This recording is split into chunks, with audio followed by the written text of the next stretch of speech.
ഇടയ്ക്കിടെ ആൻസൈറ്റി വരാറുണ്ടോ? പേടി വരാറുണ്ടോ? ദേഷ്യം കൺട്രോൾ ചെയ്യാൻ പറ്റുന്നില്ല? പെട്ടെന്ന് ഓവർ റിയാക്ട് ആവാറുണ്ടോ? ഇതൊക്കെ ഇൻസ്റ്റൻ്റായിട്ട് മാറ്റാൻ ഒരു 4 ബ്രീത്തിങ് ടെക്നിക്സ് ഉണ്ട്. അതിൽ നാലാമത്തത് മോർ പവർഫുൾ ആണ്. നമുക്ക് നോക്കാം.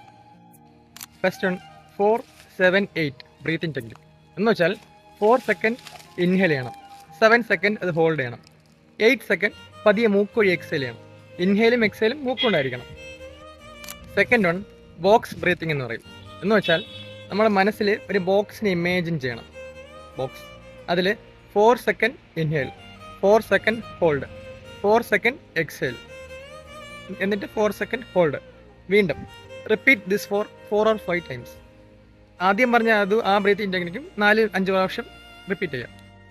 Third 1 belly breathing or deep breathing എന്ന് വെച്ചാൽ നമ്മൾ ശ്വാസം എടുക്കുമ്പം നമ്മുടെ വയർ ഇച്ചിരി വിരിയണം, ശ്വാസം വിടുമ്പോൾ ചുരുങ്ങണം.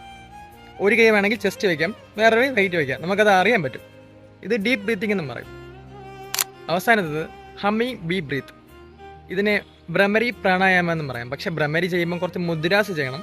നമുക്ക് വേണ്ട, നമുക്ക് അല്ലാതെ നോർമലായിട്ട് പറയാം ഹമ്മിങ് ബി ബ്രീത്ത് എന്ന് വെച്ചാൽ നമ്മൾ ഒരു 5 സെക്കൻഡ് ഇൻഹേൽ ചെയ്യണം, ഒരു 10 സെക്കൻഡ് എക്സേൽ ചെയ്യുമ്പോൾ അത് ഹമ്മിങ് ബി സൗണ്ടിലായിരിക്കണം എക്സലേഷൻ.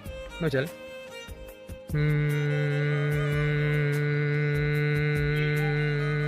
ഇങ്ങനെ ആയിരിക്കണം. അപ്പോൾ അത് ഓട്ടോമാറ്റിക്കലി നമ്മൾ എക്സൽ ചെയ്തോളും ഈ സൗണ്ടിൽ.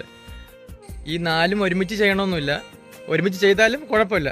ഈ ചിലർക്ക് ചിലത് സെറ്റാവും, ചിലർക്ക് മറ്റേത് സെറ്റാവും. പക്ഷേ ഈ 4 മോസ്റ്റ് പവർഫുള്ളാണ്. ഇത് 4-മത്തത് ഭയങ്കര പവർഫുള്ളാണ്. അപ്പോൾ ഇത് ചെയ്യുമ്പോൾ ഇതിൻ്റെ ബെനിഫിറ്റ് എന്ന് വെച്ചാൽ പെട്ടെന്ന് നമ്മളെ ഇൻസ്റ്റൻ്റായിട്ട് നമ്മുടെ നെർവസ് സിസ്റ്റം കാമാവും. നമ്മൾ സിമ്പത്തറ്റിക് നെർവസ് സിസ്റ്റത്തിന് പാരാസിമ്പത്തറ്റിക്കിലോട്ട് പോകും. എന്ന് വെച്ചാൽ സിമ്പത്തറ്റിക് എന്ന് വെച്ചാൽ നമുക്കിപ്പോൾ ആൻസൈറ്റി, സ്ട്രെസ്സ്, ഇതൊക്കെ ഹാർട്ട് ബീറ്റൊക്കെ കൂടുമ്പം ഈ സിമ്പത്തറ്റിക്കാണ് ഇത് ആക്റ്റീവ് ആയിരിക്കുന്നത്. പാരാസിമ്പത്തറ്റിക് എന്ന് വെച്ചാൽ റെസ്റ്റ് ആൻഡ് ഡൈജസ്റ്റ് മോഡിലോട്ട് പോകും. എന്ന് വെച്ചാൽ നമ്മുടെ ഇൻസ്റ്റൻറ്റ് നമ്മൾ കാമാവും, നമുക്ക് ഒരു റിലാക്സേഷൻ ഫീൽ ചെയ്യും.